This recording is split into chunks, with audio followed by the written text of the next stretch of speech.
It is possible, if you use the computational formulas rather than the definitional formulas, to calculate the correlation between two variables even when you don't have the raw data. And in fact, it is faster to do it this way because there's fewer moving parts and fewer things that you have to do. If you had the raw data and you were using the definitional formulas, then you would have to compute the deviation scores and square the deviation scores and then add them up before you could calculate the sum of scores of X, the sum of scores of Y, and you have to do something similar for the sum of products. I'm going to go through the full 4-step hypothesis testing procedure here because it is completely possible that you're going to see the correlation on the last exam given to you in this format. Step 1 of the hypothesis testing procedure is that you state your hypotheses. Our hypotheses are always in terms of the population values. So in the case of a correlation, that value is rho. And let's say in this example, it's a two-tailed test, because if it doesn't explicitly say otherwise, it's two-tailed. That's the default, and an alpha of 0.05.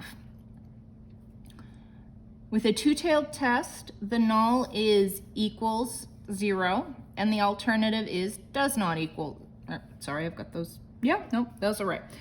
The null is that they are equal to 0, or the correlation is equal to 0, and the alternative is that it's not equal to 0. For step 2, we need to find our our critical values. In order to do that, we need to calculate our degrees of freedom. The degrees of freedom calculation for the correlation is n minus 1, or minus 2.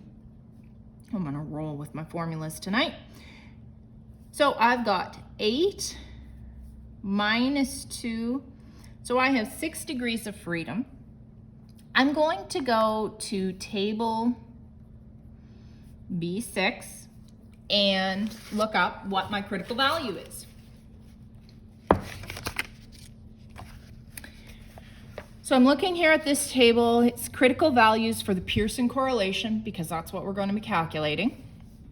My degrees of freedom was 6, and I have a two-tailed test, level of significance for two-tailed test, alpha 0.05.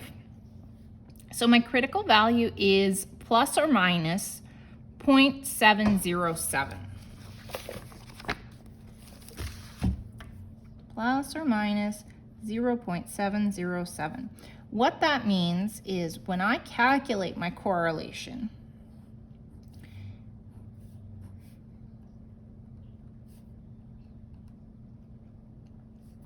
anything that falls out here or out here, I'm going to reject the null. And anything in this middle area, anything in the middle area, I'm going to fail to reject the null. So I'll come back to this in a moment after I complete step 3. In step 3, that's calculating our test statistic. We're going to calculate our R value. We need to calculate our sum of products.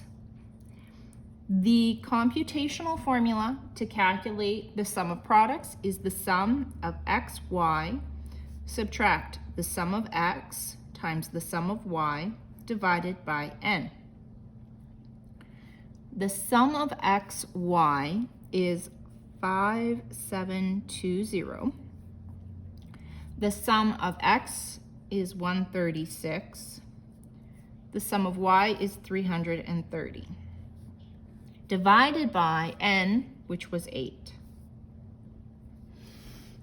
So 5,720 subtract 136 times 330 is 880 divided by 8,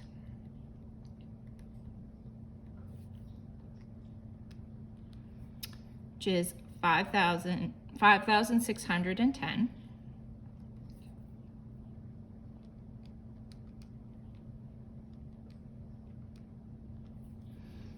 Which is 110.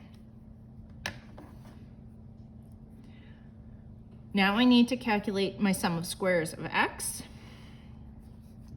The computational formula for sum of squares x was the sum of x squared, subtract the sum of x, which you then square and divide by n. Sum of squares x, or x squared, 2336. Subtract the sum of x was 136 squared. Sorry, I have a cat who's insisting that she be a part of the statistics lesson. So 2,336, subtract 136 squared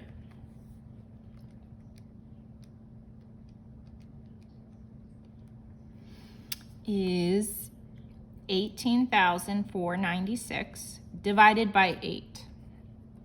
So 2,336 subtract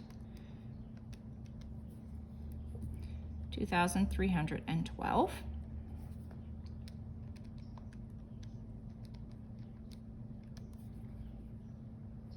Which is 24. Your sum of squares are always going to be positive. Your sum of products can be negative, but your sum of squares of x and your sum of squares y are always going to be positive. There's no, based on what they are, there's no way for them not to be. I'm going to do the same formula but using y. So sum of y squared subtract sum of y, which is then squared and divided by n. The sum of y squared was 14,500. The sum of y was 330. I square that and divide by 8.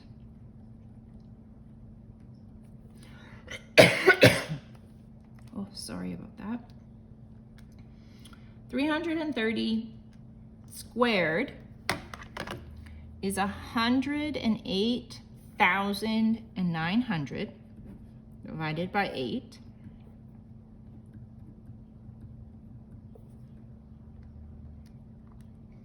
Which is 13,612.5.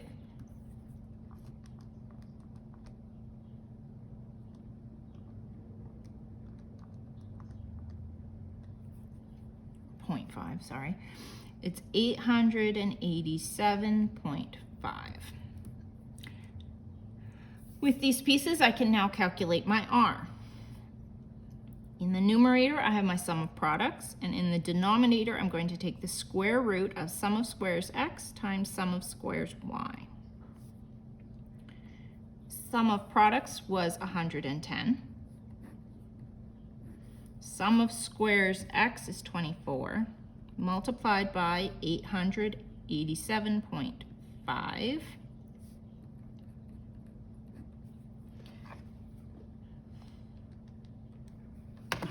So 24 times 887.5 is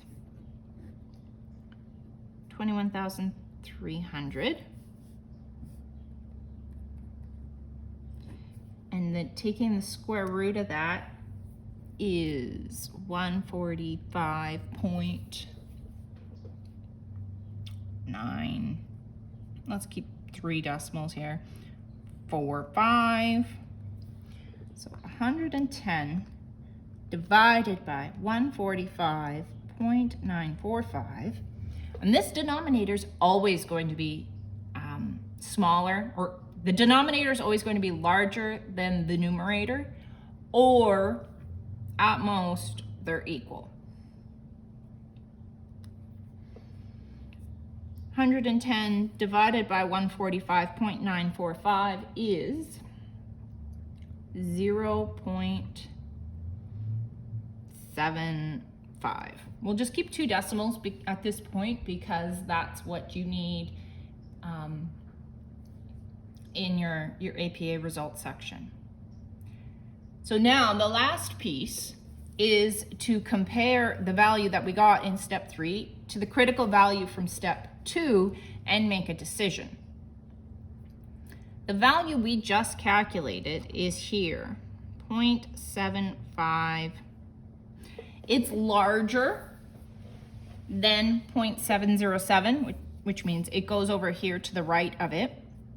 And I'm just going to put, I like to number my steps so I realize whether or not I've skipped something. So it's in this critical region over here, so I'm going to reject my null and accept the alternate. Evidence is right here, or you could say 0.75 is larger than 0.707, right? Keep in mind though, if you're on the negative side, it's going to be smaller because it's going to be further out this way. And because I'm in the critical region, because I reject the null hypothesis and accept the alternate, what I'm saying is there's a significant relationship between, in this case, crime rate. Sorry, I was really hoping to avoid that next cough. Crime rate and ice cream sales. And in particular, it's a significant positive correlation, which means as your crime rates increase, you tend to see also that ice cream sales are increasing. Now remember that this is not a causal statement. What could be going on is increases in temperature. As temperature tends to increase, we tend to see an increase in crime rates, and as temperature increases, we tend to see an increase in ice cream sales. Or there's any number of other explanations that could be going on. What we can say is that we tend to see that as one increases, the other increases too. All right? So let me know if you have any questions or any concerns about how to calculate this, especially when the data is presented in this way. And I hope you have a great rest of your day.